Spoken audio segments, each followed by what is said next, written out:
বাংলাদেশের সুতোয় বাঁধবে চীন ভারত সম্পর্ক। দক্ষিণ এশিয়ার সবচেয়ে শক্তিশালী দেশ ভারত ও তার প্রতিবেশী দেশ চীনের মধ্যকার সম্পর্ক নিয়ে আলোচনায় বাংলাদেশে নিযুক্ত চীনের রাষ্ট্রদূত লি জিমিং বেশ হৃদ্যতা প্রকাশ করেন।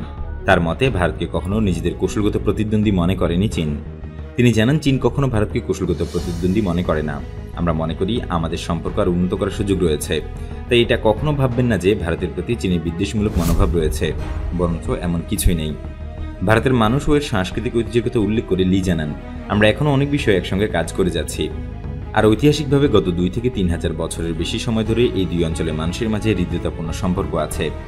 যে কোনো শিক্ষিত চীনা নাগরিকের ভারতের সংস্কৃতির প্রতি আলাদা একটা শ্রদ্ধার জায়গা আছে, যা কখনো জনসমক্ষে প্রকাশিত হয়নি।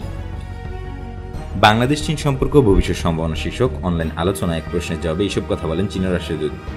প্রযুক্তির আদান প্রদান বিষয়ক এক প্রশ্নের জবাবে রাষ্ট্রদূত লি জানান, বাংলাদেশ এবং চীনের মধ্যে ব্যাপক হারে প্রযুক্তির আদান প্রদান চলছে।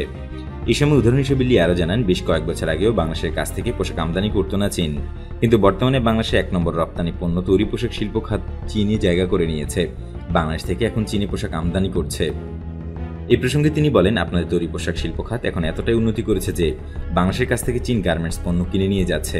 এর মাধ্যমে এটাই প্রমাণ হয় যে দুই দেশের মধ্যে ব্যাপকভাবে প্রযুক্তির আদান প্রদান ঘটছে।